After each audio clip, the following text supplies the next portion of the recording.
Hello dear students, now we are doing chapter number 3, current electricity.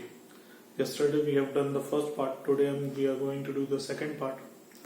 In this part we are going to, you can say we are going to proceed the discussion in the same direction. Yesterday we talked about drift velocity and what the drift velocity was. Drift velocity, so I have told you it is the average velocity between two successive collisions.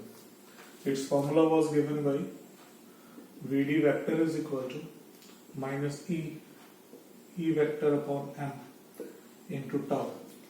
Why this minus sign is there? Because direction of drift velocity is opposite to the direction of electric field. M is mass of electron, E is charge on one electron, tau is what? Relaxation time, which is the average time between two successive collisions. Till this point we have done. Okay, now we are going to do a very important topic, and that topic is relation between drift velocity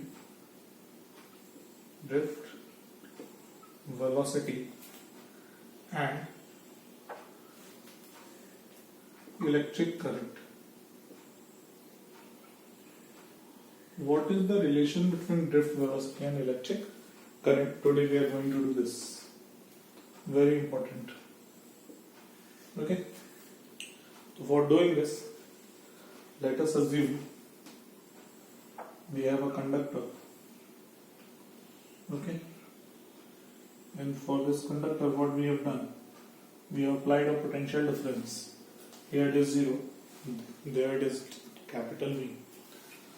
So what will happen? All the electrons, I am not putting electrons like this, let the electrons be represented by dots only. So all the electrons which are there inside, they will start moving towards the higher potential. Why is it so? Because electrons are negatively charged particle, and for negative charged particle they move from lower potential to the higher potential. Okay, so electron will move from lower potential to the higher potential. Suppose if we assume a cross section over here,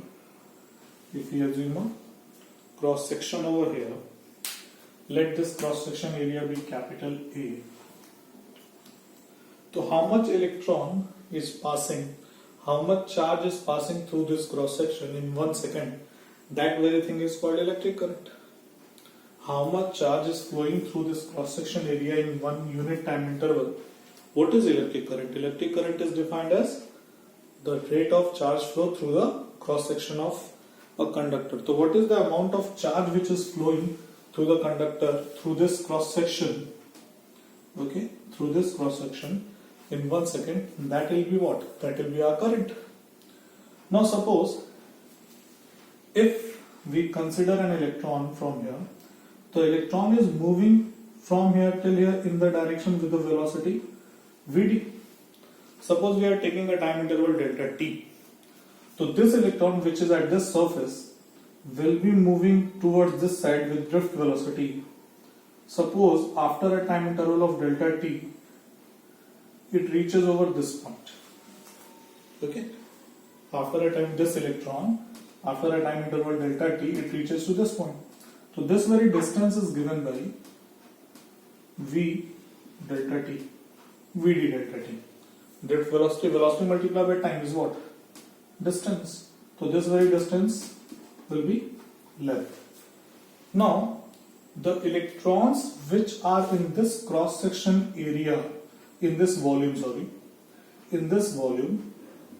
all those electrons will be crossing the first cross section in the same time interval. So what we are going to do, we are going to calculate the number of electrons present in this volume, so that we can find how many electrons are there, and after that we can find the charge.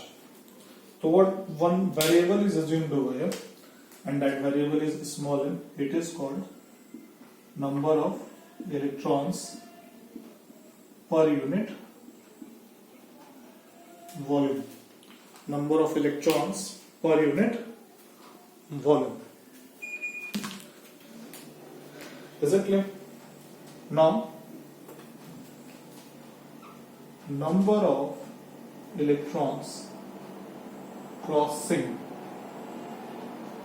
first, this is the first cross section, this is the second. First cross section, capital N is given by, what is number of electrons per unit volume? It is smaller. And what is volume of the cylinder? The volume of the cylinder will be area multiplied by length of the cylinder. AV delta T, and let me write VD delta T. AVD delta T, this is the number of electron which is crossing through the first cross section in the time interval delta T. If this is the number of electron, then amount of charge flowing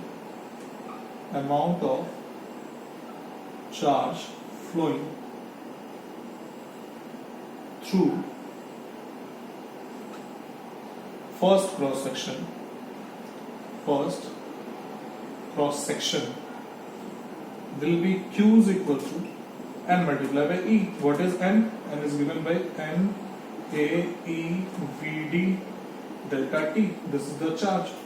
Now we have to find current. So current will be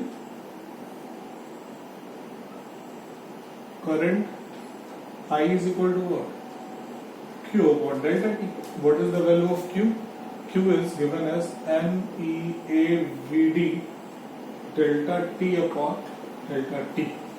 Now what will happen? This delta T and delta T will be cancelled out, and we are going to have our most important formula, which is NEAVD. NEAVD. N is what? Number of electrons per unit volume. In other words, it is called electron density. E is what? Charge present on one electron. A is cross section area. VD is drift velocity. From here, what we can say? We can say that I is proportional to N. The second thing, it is proportional to cross section area. Is it clear? So what we can say from here, for the same value of potential difference, if the cross section of the conductor is more, the current flowing through the conductor will be greater. Is it clear? So this is the very important relationship which is there between current and drift velocity.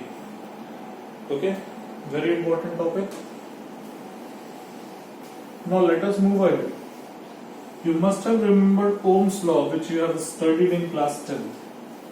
Okay, what is the statement of Ohm's law? Ohm's law states that the current flowing through a conductor is directly proportional to the potential difference applied across its end, provided the physical condition of conductor should remain unchanged or constant. Formula what we have derived from Ohm's law is V is equal to I into R, where V is voltage, that is a potential difference, I is current, and R is resistance. What is this? This is Ohm's law formula. Ohm's law. From this formula, from I is equal to NAVD, we can derive this one, V is equal to IR. How we can? Let us see. You can say proof of Ohm's law. Proof of Ohm's law. Or you can say derivation of Ohm's law. Okay, what we are going to derive? We are going to derive V is equal to IR. How we can? Let us see. So what we have, what we know that and I is equal to NA VD. For VD, in the previous video lecture we have solved, it was E capital E upon M into tau. Now you might be thinking about minus sign. Just see, I am writing the magnitude only. No vector sign is involved. Therefore, I have not written the vector. What I have written? I have written only the magnitude, and therefore negative sign is not required. Now what we can write? We can write I is equal to N, E and E will become E square A tau upon M into what? Electric field. Now inside the conductor, the electric field is, some of you may tell that the electric field inside the conductor is 0. But for that thing I have told you yesterday that when the electric field is maintained by applying potential difference, so there is an electric field which is due to this potential difference. This potential difference what we have applied. Now this electric field remains constant and therefore we can write I is equal to V upon L. What is there? L is the length of conductor. So what we can write over here? We can write I is equal to N E square A tau upon M into V upon L. What is L over here? It is length of conductor. Length of conductor. Okay. Now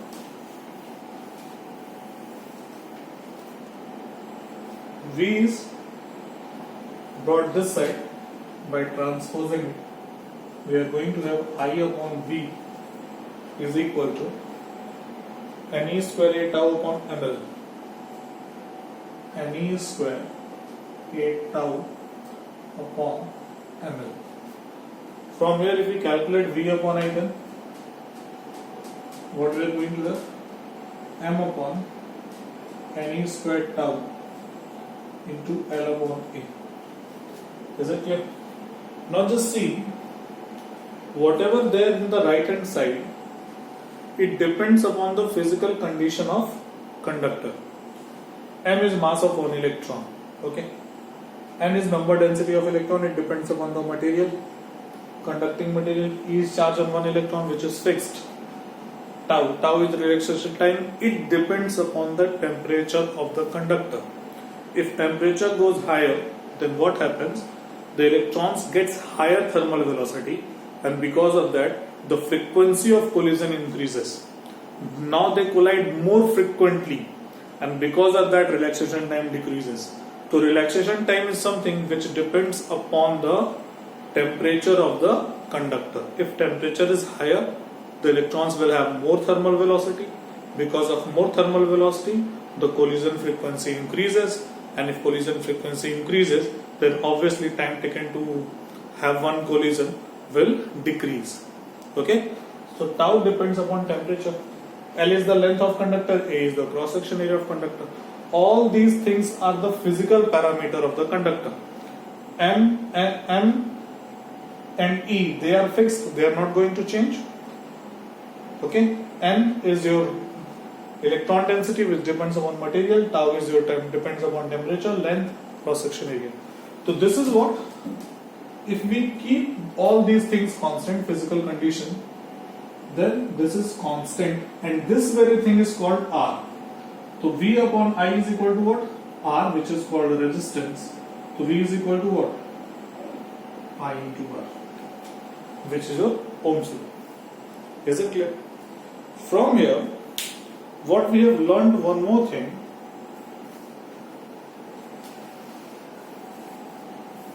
We have learned that the R can also be written as M upon Na square tau into L upon A, and we know that R can also be written as rho L by A, where rho is what? The resistivity or specific resistance. Okay, what you have studied in class 10th. L is length and A is what? Cross section area. If we compare these two, then what we are going to have? Then rho is equal to what? M upon Na square tau. So now we have a value from which the specific resistance can also be calculated. Okay, specific resistance can also be calculated. From here, that factor can also be explained that why temperature on increasing temperature, the conductivity or resistivity, the resistivity increases, conductivity decreases. Why is it so? Because on increasing temperature, what happens? Tau decreases, collision frequency increases, because of which tau decreases. And if tau decreases, then obviously this resistivity increases. Is it clear? So this is why the resistivity rho increases with increase in temperature. And we have given a formula for that also, variation of rho, and that formula is, we have to know direct the formula. Rho at temperature T is equal to rho naught 1 minus alpha T minus T naught. What are the variables? Let me tell you. Rho at T, it is resistivity at temperature T. Okay, resistivity at temperature T. What is rho naught? Resistivity at temperature T naught. What is that alpha? It is called thermal coefficient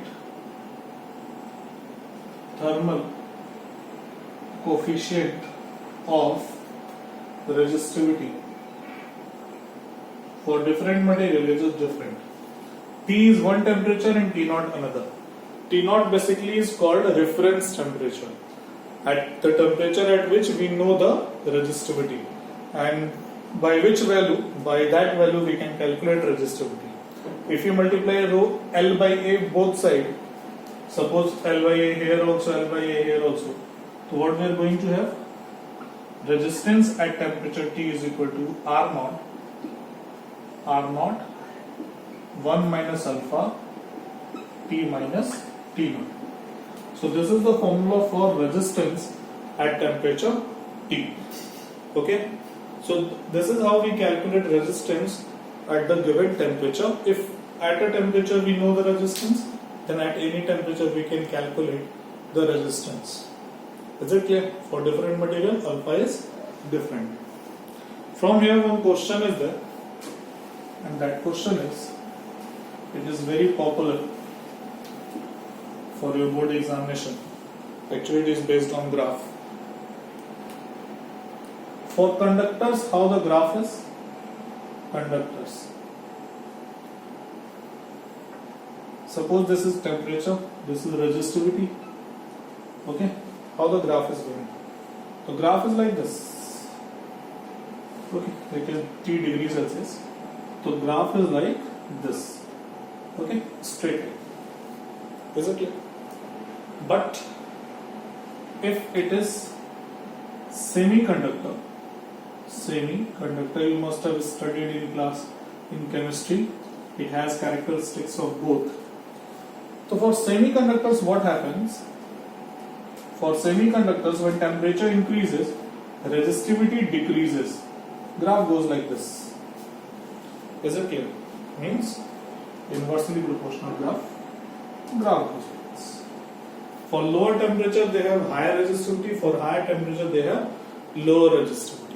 Okay, so sometime you have been given a graph. Okay, and you have to identify whether the graph is for conductor or insulator. So from here we can take that. For conductor the graph goes like this, for insulator graph goes like this. Okay, so this is how we draw the graph. Now let us move ahead. One more very popular question is there in your books, and that question is like this. The graph is between I and V. Okay, I and V. Graph is going like this. This is a point A, this is a point B, this is a point C, this is a point D.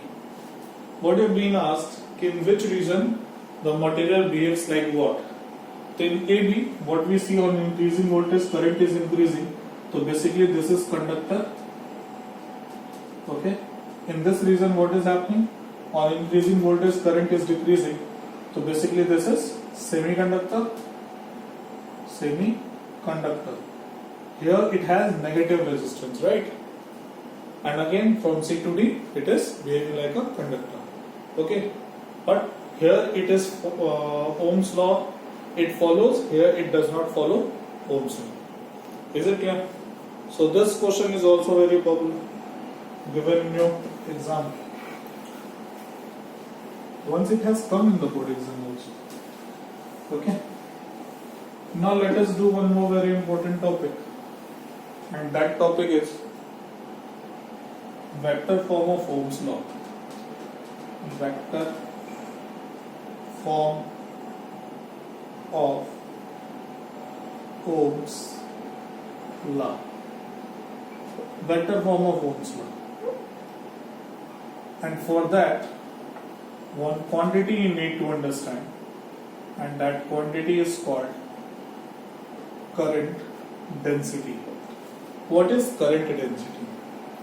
Suppose a conductor is there. Okay, a conductor is there.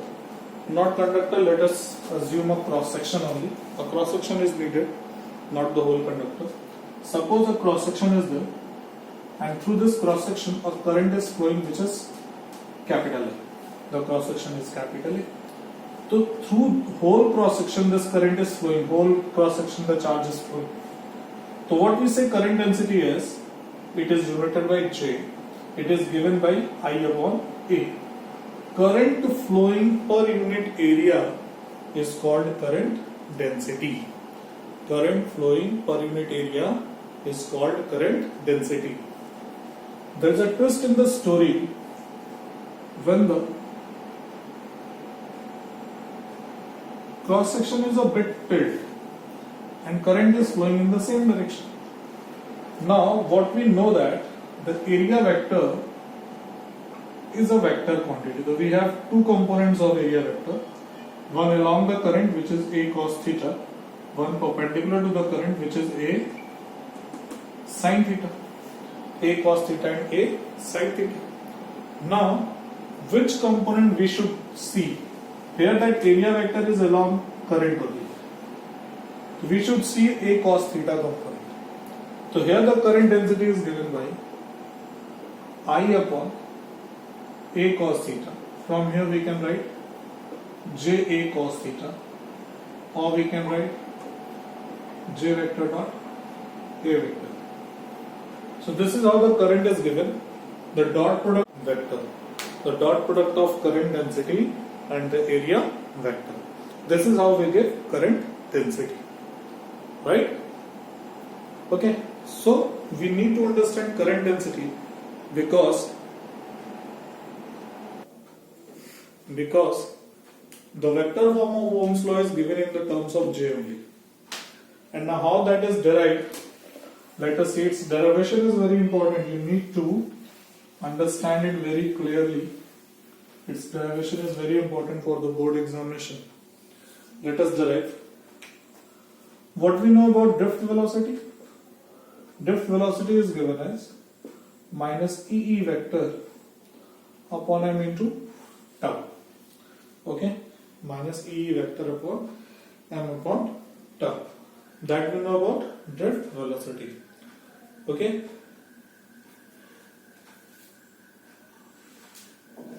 Okay, and what we know about drift velocity, again one more formula, that is your I is equal to NEA VD. If A is brought over here, we have I upon A is equal to NE VD. Now I upon A can be written as J. J is equal to NE VD. If I want to write in a vector form, then how we can write? In vector form, J vector is equal to minus NE VD vector. Why I put a minus sign? I have put a negative sign because the direction of J is along the current, whereas drift velocity of electron is opposite to that of current. So basically the J and VD are in opposite directions, and To signify that opposite direction, I have put a negative sign. In place of VD vector, we can write J vector is equal to minus NE into EE vector upon M into tau. Now that one more negative sign will come, it will become positive. So J vector is equal to NE square tau upon M into what? E vector. J vector is equal to NE square tau upon M into E vector.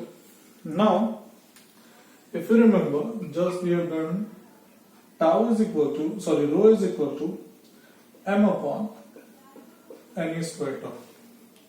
So this is just reciprocal of that. So what we can write? We can write J vector is equal to 1 upon rho into E vector. Now from here we can write in two manner. 1 rho upon rho can also be said as conductivity denoted by sigma. So J can be written as J vector is equal to sigma into E vector. Or this rho is transferred, can be transferred over here. We can write E vector is equal to rho into J vector. So these both equations, okay, they are called vector form of Ohm's law. Why they can be why we can say the vector form of Ohm's law? Just see here, it is voltage. So in vector form, voltage is electric field. The same role they are playing. Voltage causes the motion of charges, electric field causes the same. Here it is current, there we have current density. For the same analogy, the flow of charge is denoted by here current, and there it is denoted by current density. Here it is resistance. The role of resistance is played by resistivity. Okay, so this is why we call this equation as a vector form of Ohm's law.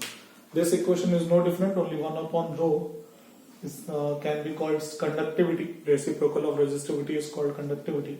So J vector is equal to sigma E vector. Okay, so this is what we have done today. Tomorrow we'll study series and parallel combination of resistances. You have done it in class 10. Okay, so directly we're going to do the formula, and then after we'll solve some numerical, and then after we'll start Kirchhoff's law. So numericals will not do so many because we have done so many numericals in class 10, but we are going to solve some typical numericals, and then we'll start Kirchhoff's law. Okay, so this is all for the day. Thank you.